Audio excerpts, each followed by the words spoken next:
Baik, teman-teman, selamat pagi. Terima kasih sudah hadir dalam PJJ kelas Bahasa Indonesia pada hari ini. Secara khusus Pak Satrio pada kesempatan hari ini akan memberikan video penjelasan mengenai latihan uji pemahaman yang sebelumnya Pak Satrio berikan ke teman-teman semua. Jadi memang ketika teman-teman mengerjakan uji pemahaman, ada beberapa tujuan yang mau diberikan. Yang pertama, teman-teman diajak untuk bisa memahami bagaimana bentuk-bentuk kaidah-kaidah penulisan surat lamaran pekerjaan yang benar. Karena dalam pilihan ganda juga disampaikan ada beberapa pilihan di mana teman-teman diminta untuk memberikan jawaban yang benar.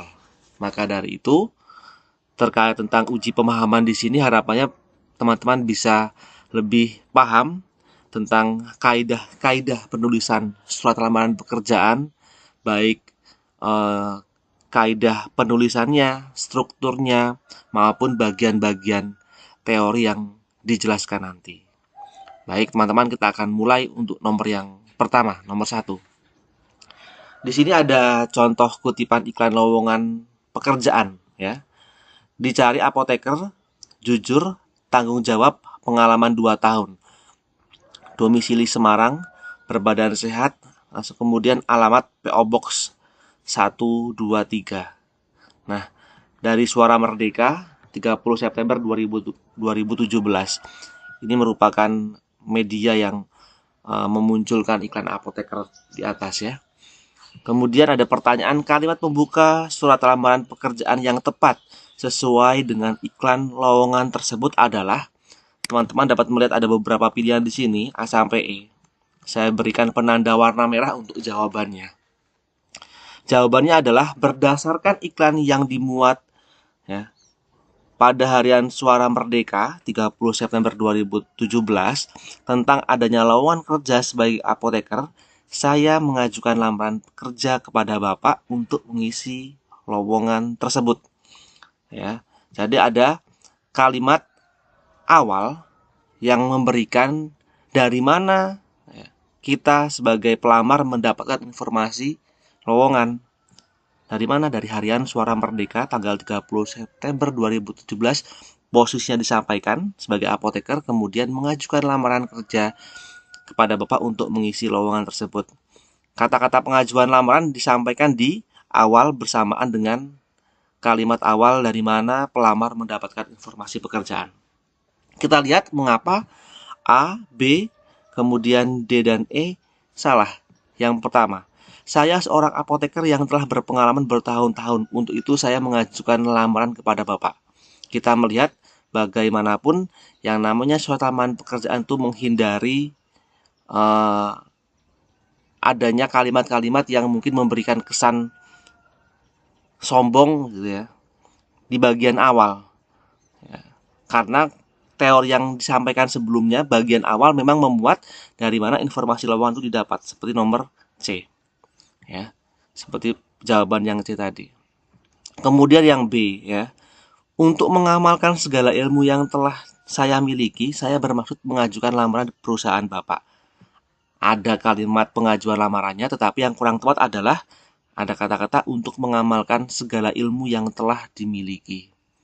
Ya, ini ada kata-kata hiperbol dan pemilihan kata juga. Ya, tapi tidak memuat dari mana iklan itu didapat. Seperti itu. Yang D, atas dasar iklan dalam harian Suara Merdeka 30 September saya berniat mengajukan lamaran. Ya, di sini sebenarnya sudah ada pemahaman kata kunci iklan, kemudian mengajukan lamaran. Ya, di sini kurang tepat. Ya, meskipun memuat bagian dari mana informasi diperoleh, kemudian ada kalimat pengajuan lamaran, tapi ini kurang tepat. Kita mencoba ya memahami bahwa dalam pembelajaran bahasa Indonesia juga ada pemahaman bahwa ada ada jawaban paling benar di antara jawaban yang benar. Jadi ini kurang tepat ya. Karena karena apa? Karena di bagian awal kita lihat ada kata atas dasar. Atas dasar ini memang merupakan pilihan kata yang kurang pas, ya. Kemudian saya berniat mengajukan lamaran. Tidak ada kata-kata penyerta tambahan kepada Bapak untuk mengisi lowongan tersebut. Misalkan ya. Kemudian lanjut yang E, mengapa salah? Dengan ini saya mengajukan lamaran pekerjaan sebagai apoteker karena saya ingin bekerja di perusahaan Bapak untuk mengisi lowongan itu. Kalimatnya kurang padu dan kurang pas, teman-teman. Ya. Tidak ada kalimat bagian dari mana diperoleh iklannya, tiba-tiba langsung menyatakan dengan ini saya mengajukan. Ini juga kurang tepat. Jadi jawaban yang nomor 1 adalah yang C. Begitu. Kita masuk ke nomor 2. Ya. Bacalah kutipan iklan lowongan berikut dengan cermat. Dicari resepsionis wanita, SMEA atau D3, lancar berbahasa Inggris dan komputer, domisili Jakarta Pusat, lamaran langsung ke kantor pengacara R.E. Baringbing SH, Jalan Suryo Pranoto 58A, Jakarta Pusat, Pos Kota 5 April 2018. Kalimat pembuka surat yang sesuai dengan iklan di atas adalah sama-sama pernyataan, ya, sama-sama pertanyaan tentang kalimat pembuka seperti nomor 1. Kita lihat yang mana, teman-teman? Ya. Yang B jawabannya. Ya, berdasarkan iklan di harian Pos Kota 5 April 2018, saya mengajukan lamaran sebagai resepsionis di kantor yang Bapak pimpin. Ya. Ada yang A, mengapa salah? Saya memohon kepada Bapak untuk mengisi lowongan yang diinginkan. Ya. Ini ambigu kan ya, teman-teman? Saya memohon kepada Bapak untuk mengisi, untuk saya mengisi atau untuk Bapak mengisi. Karena ada pemahaman yang ambigu di sini. Yang C, sesuai dengan iklan di harian Pos Kota 5 April 2018, saya merasa memiliki syarat-syarat yang Bapak inginkan, maka saya melamar. Ada kata-kata saya merasa memiliki syarat-syarat. Ini kalimat yang kurang lugas, ya. Tidak bisa namanya memberikan perasaan dalam menulis surat, ya. Maka saya melamar. Jadi ada urutan, ya, urutan kata yang terbalik juga. Kemudian yang D, saya berniat melamar berdasarkan iklan di harian Pos Kota. Berniat melamar, maaf ini harusnya N, ya. Nah, gini. Saya berniat melamar berdasarkan iklan di harian Pos Kota. Saya memenuhi syarat-syarat yang Bapak minta. Polanya terbalik-balik, pilihan katanya pun tidak tepat, ya. Melalui iklan di harian Pos Kota 5 April 2018 yang terbaca oleh saya bahwa Bapak memerlukan tenaga resepsionis, semua persyaratan dapat saya penuhi. Ini juga kurang pas karena ada kata-kata terbaca. Itu kan menyatakan ketidaksengajaan, ya. Seperti itu. Nah, semua persyaratan dapat saya penuhi. Ini juga kurang pas. Jadi sebenarnya, ya, untuk menemukan jawaban kalimat pembuka tentang iklan itu, ya, itu mudah, ya. Jadi ada dasar perolehan informasi lowongan dari mana, kemudian kalimat pernyataannya harus lugas, tepat.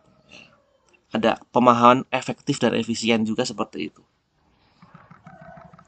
Yang ketiga, nah ini teori. Berikut ini yang bukan merupakan syarat penggunaan bahasa dalam menulis surat lamaran pekerjaan adalah yang pertama, kalimat disusun secara efektif dan komunikatif. Benar, ya.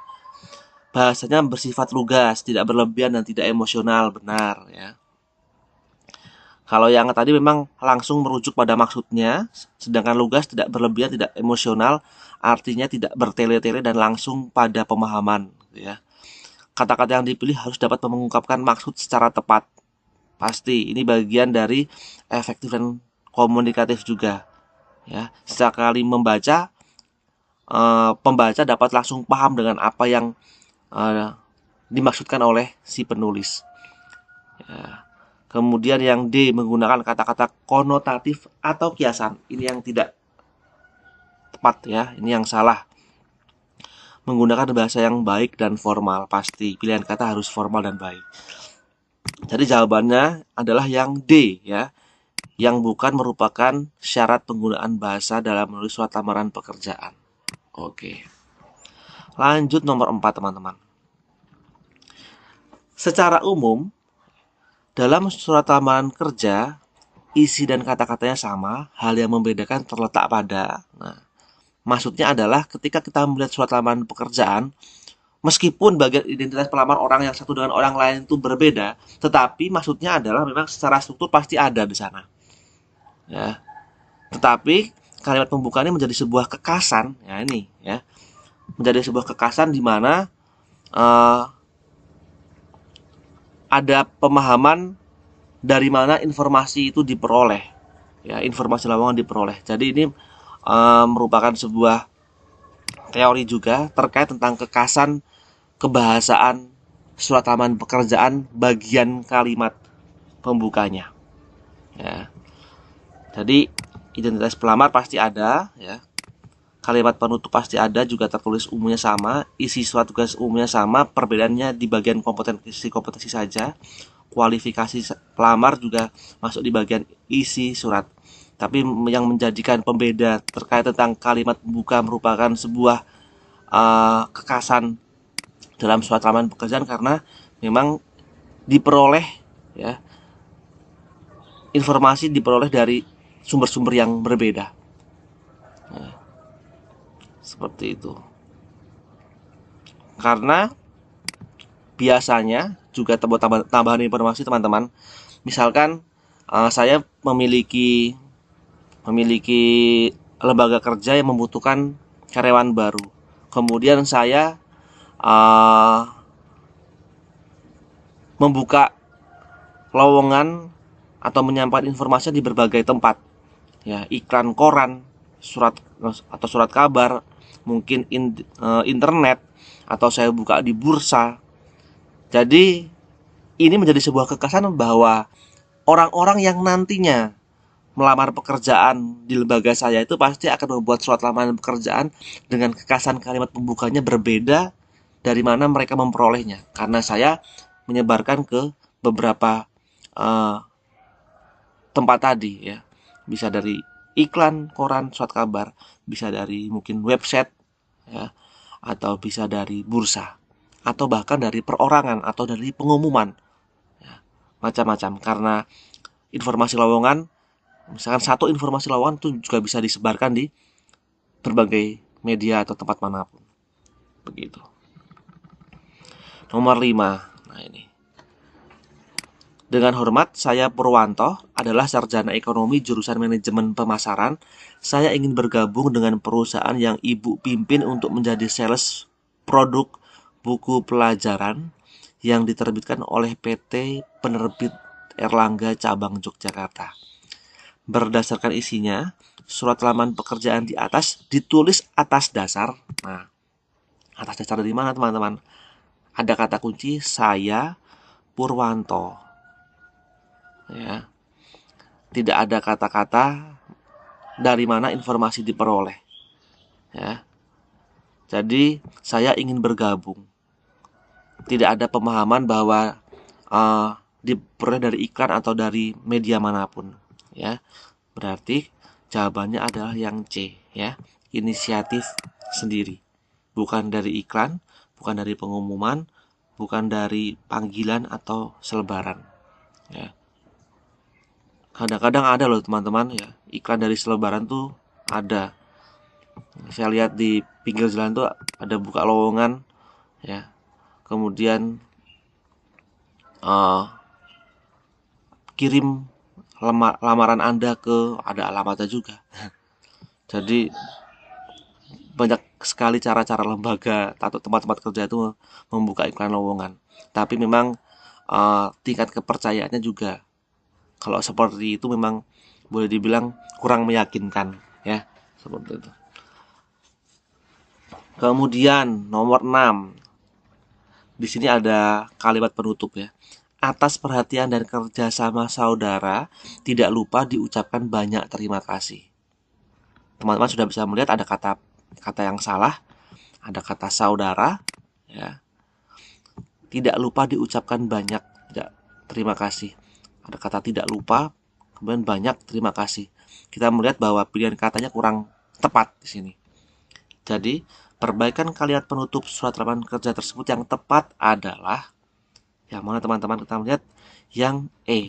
Singkat, padat, jelas. Pemahaman lugas ya. Atas perhatian Bapak atau Ibu saya ucapkan terima kasih. Mengapa yang A salah? Kita lihat. Atas perhatian dan bantuan saya ucapkan terima kasih banyak. Ya, tidak ada kalimat sapaan. Kita melihat bahwa kekasan atau kaidah kebahasaan surat lamaran pekerjaan ada kalimat sapaan Bapak atau Ibu ya. Kemudian ada kata ganti saya ya, tapi bagian kalimat sapaan tidak ada. Atas perhatian dan kebijaksanaan Bapak, saya mengucapkan terima kasih. Ya, mirip dengan yang E ya. Tapi di sini masih kurang padat.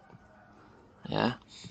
Cukup dengan atas perhatian dan kebijaksanaan ya. Maaf, untuk perhatian dan kebijaksanaan maksud saya memang kita cukup ambil yang bagian perhatian saja. Atau sebenarnya boleh teman-teman salah satu dipilih ya. Atas kebijaksanaan Bapak atau Ibu, saya mengucapkan terima kasih. Saya ucapkan terima kasih. Ya. Boleh seperti itu. Yang C, atas perhatian dan kerjasamanya. Nah, sudah salah di sini teman-teman ya. Nya, saya ucapkan terima kasih banyak. Ada banyaknya. Itu kurang tepat. Yang D, atas perhatian dan kebijakan Bapak saya ucapkan terima kasih. Ada double kata yang dipilih juga untuk mengucapkan perhatian dan kebijaksanaan di sana. Teman-teman, sekali lagi terkait apa yang kita pilih adalah sesuai dengan teori yang Bapak berikan. Meskipun pernah saya sampaikan di awal dulu ketika kemarin meet bahwa banyak teori-teori yang mungkin dilupakan dan tidak diperhatikan dalam penulisan surat lamaran pekerjaan pada umumnya. Ya, orang-orang seperti itu. Kemudian tidak disalahkan, tidak masalah. Ya, kita melihat bahwa hal-hal semacam itu memang lepas dari kaidah pemahaman kebahasaan. Tapi minimal dalam pembelajaran kita sekarang, kita tahu bahwa penulisan surat lamaran pekerjaan kita sesuaikan dengan kaidah ya, kebahasaan yang tepat. Pemahaman kaidah kebahasaan yang tepat itu yang pertama merujuk pada kebakuan dan keefektifan salah satunya. Seperti itu, ya. Nomor 7. Penulisan tanggal dan alamat pada surat lamaran kerja berikut yang paling tepat dan benar adalah ya, yang mana? Jawabannya yang B. Magelang 29 Januari 2013. Ini masuk di bagian pojok kanan tapi saya jadikan satuan di sini ya. YTH Direktur PT Aman Sentosa Jalan KH Ahmad Dahlan 2 Magelang. Ini adalah jawaban yang benar. Mengapa yang A salah? Ya. 29 Januari 2013 dibuat strip-strip. Sudah salah. Bagian kepada YTH harus salah satu, kepada saja atau YTH saja. Ya. Bagian Jalan ke Ahmad Dahlan juga bagian yang kurang tepat karena ada kata NO. Jadi harus langsung aja. Nah, seperti ini merupakan sebuah hal yang kadang-kadang di dunia nyata tidak diperhatikan dan dianggap itu benar. Tapi karena kita melihat dalam pemahaman kacamata kaidah, ini kurang tepat karena apa? Ini masuk ke bagian mubazir ya. Sudah ada nomor, sudah ada duanya. Jadi langsung saja buat biar efektif langsung 2 Magelang seperti itu. Ya, ini juga kita lihat ya. Apa yang salah? Pada YTH, ya ada nomornya. Yang D kita lihat mengapa salah. Oh, kita melihat di sini ada CLN yang disingkat, ya. Seperti itu. Yang E mengapa salah? Kita melihat di sini ada bagian nomornya di sini, Mas Yan. Simpel saja, ya. Jadi kaidah melihat serumit itu untuk memberikan pemahaman yang benar, ya. Tapi minimal kita tahu, kita biasakan, ya.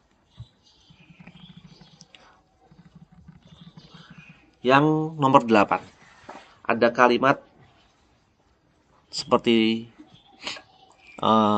ini, teman-teman.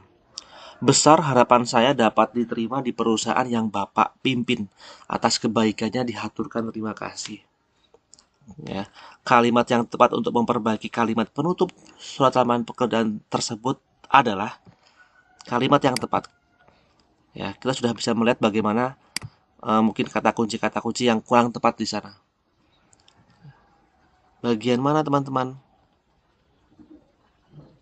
Ya, sebenarnya ada bagian-bagian di mana pilihan kata yang kurang tepat dan penggunaan tanda baca, ya.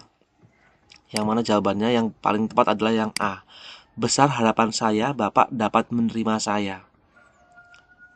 Atas kebijaksanaan Bapak, ya, saya mengucapkan terima kasih, atau saya ucapkan terima kasih juga boleh. Ya, besar harapan saya, koma. Kalau di sini kan besar harapan saya dapat diterima, ya, ini kurang ada penjedanya, ya. Seperti itu. Yang B, besar harapan saya Bapak mempertimbangkan lamaran saya. Kata mempertimbangkan itu pemahamannya kurang yakin, gitu ya. Atas kebijaksanaannya, ada nyanya, ini kurang tepat. Yang C, mohon Bapak dapat menerima saya. Mohon Bapak dapat menerima saya, sudah memohon seperti itu kan juga kurang pas, ya. Atas kebijaksanaannya kepada saya, ya, sudah ditambahkan kepada saya malah menjadi rumit di sini. Atas kebijaksanaannya kepada saya lagi, ya, saya ucapkan terima kasih. Ini kurang tepat. Sudilah kiranya, nah ini sudah diambil saja, ini kurang pilihan kata yang tepat juga, teman-teman, ya. Atas kebijaksanaan menerima saya di perusahaan Bapak, ini kepedean, teman-teman, ya. Sudah tiba-tiba yakin untuk diterima, ya. Ini kurang tepat. Jawabannya yang mana? Yang A, ya. Yang bagian ini. Besar harapan saya Bapak dapat menerima saya. Atas kebijaksanaan Bapak, saya mengucapkan terima kasih. Oke, lanjut nomor 9. Pernyataan di bawah ini yang tidak sesuai dengan pembuatan surat lamaran pekerjaan adalah, ini teori, ya, jawabannya yang B. Hanya dibuat berdasarkan informasi tentang adanya iklan lowongan pekerjaan. Ya, apakah betul, teman-teman, yang tidak sesuai ini? Tidak, ya. Kita lihat dulu. Yang A, mencantumkan kualifikasi atau keahlian. Ini bagian ini juga harus ada. Yang C, dibuat berdasarkan keyakinan diri akan adanya lowongan pekerjaan. Betul, ya. Kita dapat melamar pekerjaan dengan keyakinan diri atau boleh dibilang inisiatif pribadi. Umumnya isi surat lamaran pekerjaan adalah identitas diri atau perwakilan pelamar. Di bagian buku halaman pertama, awal-awal itu disampaikan bahwa SLP adalah perwakilan diri pelamar. Ya. Surat lamaran pekerjaan merupakan langkah awal untuk bekerja. Ya, ini adalah bagian awal pemahaman kita untuk melihat konsep pemahaman awal untuk SLP adalah langkah awal untuk bekerja. Tetapi yang B ini yang tidak sesuai, ya. Jawab ini kan yang tidak sesuai, ya. Hanya dibuat berdasarkan tentang adanya iklan lowongan pekerjaan, tidak. Kita bisa membuat surat lamaran pekerjaan berdasarkan perolehan informasi tidak hanya dari iklan lowongan pekerjaan, ya, dari media-media lain. Bahkan inisiatif pribadi pun bisa. Nomor 10. Penulisan identitas pelamar kerja yang sesuai dengan EYD adalah, ya, yang mana teman-teman? Jawabannya yang A. Saya yang bertanda tangan di bawah ini, ya, koma, ada nama, tempat tanggal lahir, pendidikan terakhir, agama tertulis dengan huruf kecil karena ini merupakan bagian dari kalimat sebelumnya. Ya. Dengan ini mengajukan lamaran untuk bekerja di kantor Bapak. D-nya kecil karena apa? Kalimat sebelumnya tidak diakhiri dengan tanda titik. Ya. Bagian sebelumnya tidak diakhiri dengan tanda titik. Jadi D-nya kecil. Pengajuan lamaran ditulis setelah identitas. Yang B kenapa salah? Tertulis NTPA yang bagian awalnya ini, identitas awal, huruf besar. Tidak boleh huruf besar karena ini merupakan pemahaman yang keliru karena semuanya ini merupakan kesatuan kalimat, jadi harus kecil, ya. Kemudian ini juga sama seperti nomor yang B, ya, salah. Bahkan ini ada tambahan pemahaman yang salah adalah kata dengan ini D-nya ini masih besar, ya. Yang D mengapa salah? Kita melihat ada Jakarta Strip, ya, ini salah ini, ya. Tempat strip juga salah. Yang E mengapa salah? Kita melihat, nah, ini salahnya di sini, ya. Jakarta juga modelnya strip 15, strip 9, strip 1984. Kemudian D-nya juga kurang tepat, harusnya kecil. Begitu jawabannya yang mana teman-teman tadi? Yang A, ya. Penulisan identitas pelamar kerja yang sesuai dengan EYD itu yang A. Oke, lanjut nomor 11. Cermati kalimat berikut. Saya lulusan SMK program keahlian busana tahun 2017. Mengajukan lamaran agar diterima sebagai desainer. Saya menguasai komputer, Microsoft Word, CorelDRAW, Photoshop, dan PageMaker. Penggalan surat lamaran pekerjaan di atas berisikan kecuali, nah, kita hanya melihat apa saja yang menjadi kunci-kunci yang kata kunci yang tertulis dalam kalimat di sini. Ini bagian apa teman-teman? Bagian isi, bagian kompetensi dan keahlian setelah identitas pelamar. Ada apa? Ya.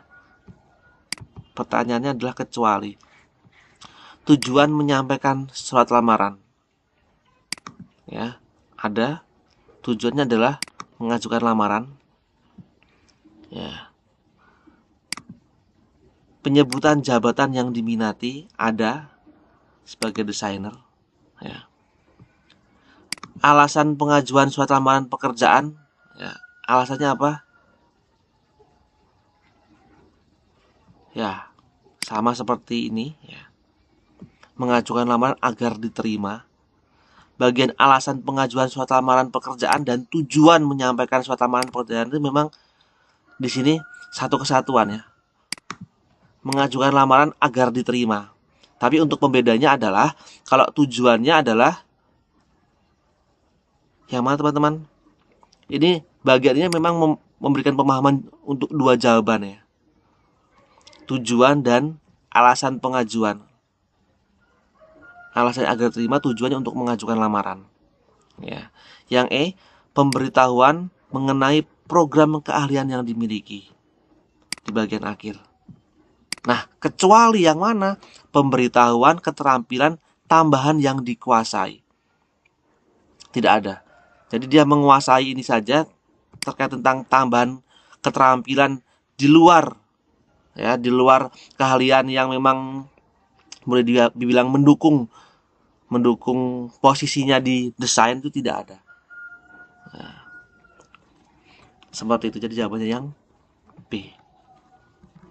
Nomor 12. Cermati kalimat pembuka lamaran pekerjaan berikut.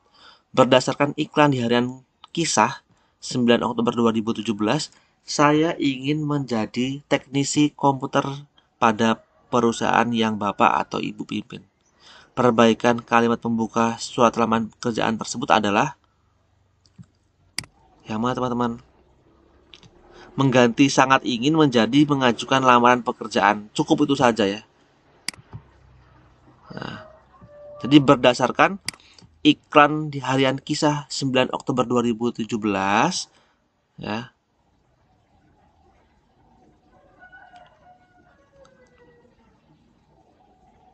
Nah, saya dipakai. Saya mengajukan lamaran pekerjaan menjadi teknisi komputer. Seperti itu. Jadi di sini kata kunci yang memang diubah bagian sangat ingin, teman-teman ya. Ada pilihan seperti apa? Diganti menginginkan, diganti dengan ini, diganti bermaksud ingin, diganti dengan ingin menginginkan. Jadi ambil yang paling tepat di sini ya, yang paling umum dipakai, mengajukan lamaran pekerjaan. Lanjut nomor 13. Sebagai bahan pertimbangan bersama ini saya lampirkan. Pernyataan tersebut ditulis dalam surat lamaran pekerjaan pada bagian mana teman-teman? Isi. Ya.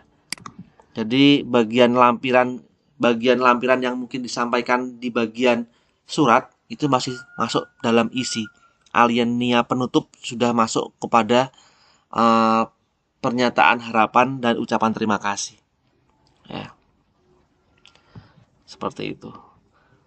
Nah, kata bersama ini juga sebenarnya kurang tepat, harusnya dengan ini ya. Dengan itu merujuk pada alat atau benda, tapi kalau bersama itu merujuk pada perseorangan atau dengan siapa. Ya, itu buat tambahan pemahaman aja. Nomor 14. Demikian surat lamaran saya, mohon maklum dan terima kasih. Penutup surat lamaran tersebut dapat diperbaiki menjadi, nah ini kita bisa melihat ya. Yang mana teman-teman? Yang A ya. Demikian surat lamaran saya, atas perhatian Bapak atau Ibu saya ucapkan terima kasih. Mengapa yang B salah? Demikian lamaran saya atas perhatiannya saya sampaikan terima kasih yang sebesar-besarnya. Ya. Demikian harusnya tambahi surat ya. Atas perhatiannya, nyanya merujuk pada Bapak atau Ibu harusnya ya. Masih ada kata-kata sebesar-besarnya juga itu terlalu hiperbol ya, tidak lugas. Demikian lamaran ini saya buat dengan kesungguhan untuk dapat diterima. Ini juga kurang pas ya. Pilihan katanya kurang efektif dan efisien. Atas perhatian dan diterimanya lamaran ini saya ucapkan terima kasih. Perhatian dan diterimanya lamaran ini. Nah, kata-kata diterimanya lamaran ini juga kurang pas. Yang E, demikian lamaran saya untuk mendapat perhatian dari Bapak Ibu. Kalimatnya itu teman-teman ya, polanya itu membingungkan ya. Jadi ini kurang pas. Nah, terutama bagian untuk mendapat perhatian. Baik, jadi jawabannya yang A ya, yang ada penanda warna merahnya. Nomor 15. Nah ini, kalimat yang menyatakan diikut sertakannya lampiran dalam surat lamaran pekerjaan yang tepat adalah ya, yang mana teman-teman? Ya, yang paling tepat adalah yang B ya. Berhubung dengan hal tersebut, yang berhubungan dengan lamaran tersebut, dengan ini saya sertakan lampiran sebagai berikut. Mengapa yang A salah? Sehubung dengan hal tersebut, dengan adanya surat ini saya sertakan lampiran sebagai berikut. Ya. Dengan adanya surat ini kurang tepat, kata-kata sehubung juga kurang tepat. Ya. Kemudian sehubung dengan hal tersebut, bersama ini saya sertakan lampiran sebagai berikut. Hampir sama dengan B. Pak, berhubung dengan sehubung, yang paling tepat yang mana? Yang paling tepat ya yang berhubung ya teman-teman. Karena apa? Bagian ini juga merujuk pada pemahaman terkait konteks yang disampaikan dengan kalimat sebelumnya tentang ada lamaran pekerjaan dan pengajuan lamaran. Nah, itu kata-kata berhubungan dengan hal tersebut. Ya. Seperti itu. Jadi berhubungan dengan pernyataan sebelumnya. Ya. Kemudian yang D juga masih kata-kata sehubung dengan hal tersebut. Bersama ini saya menyertakan lampiran sebagai berikut. Ya. Ini juga masih ada pernyataan yang kurang tepat. Berkenaan dengan hal tersebut. Nah, ini umumnya dipakai seperti ini, teman-teman. Berkenaan dengan hal tersebut. Kata-kata berkenaan tuh untuk pemahamannya sudah kurang pas sebenarnya. Ya. Pilihan kata yang sebenarnya kurang pas. Berkenaan. Ya. Dengan ini maka saya sertakan lampiran sebagai berikut. Ya. Seperti itu. Oh iya teman-teman, kata dengan ini itu juga merupakan konteks yang harus diperhatikan ya. Dengan ini itu merupakan bagian yang merujuk pada benda alat ya, atau merupakan sebuah hal. Tapi kalau bersama ini merujuk pada bersama itu kan kalau kita melihat dalam konteks pemaknaannya kan bersama dengan siapa. Jadi ini juga harus diperhatikan. Baik, jawabannya yang B. Teman-teman, sebagai penutup untuk penyampaian kunci jawaban dan penjelasan, sekali lagi Bapak mau menyampaikan bahwa apa yang kita pelajari dan apa yang kita pilih menjadi sebuah jawaban itu merujuk pada kaidah kebahasaan. Meskipun ya, mungkin kalian dengar dan kalian pahami bahwa tidak sesuai dengan apa yang mungkin menjadi kebiasaan, misalkan seperti itu memang biasanya juga ada pemahaman seperti itu. Terlihat aneh, Pak. Ya, tapi kita sekali lagi di sini melihat dari sudut pandang kaidah. Pemaknaan satu kata itu bisa memberikan pemaknaan yang lain dalam kaidah kebahasaan. Seperti kata berhubung dan sehubung dan berkenaan tadi. Ya. Jadi kita pilih mana yang paling tepat sesuai dengan bagian maksud dan artinya juga dari sudut pandang kebahasaan. Jadi silakan teman-teman memahami itu dan harapannya penjelasan ini juga menjadi sebuah bahan tambahan belajar teman-teman ya. Sehingga pada kesempatan besok ketika mungkin PTS teman-teman juga sudah bisa paham dengan soal-soal yang merujuk pada uji pemahaman ya, karena sifatnya analisis ya. Dari soal-soal yang memang muncul dalam pemahaman pembelajaran bahasa Indonesia memang biasanya memang pertanyaannya merujuk pada analisis. Yang teori-teori hanya satu atau dua saja untuk menguji pemahaman teori kalian. Begitu teman-teman. Terima kasih untuk aktivitas menyimaknya pada kesempatan kali ini. Semoga dapat berguna untuk teman-teman semua. Terima kasih. Selamat pagi dan selamat siang untuk PJJ yang siang.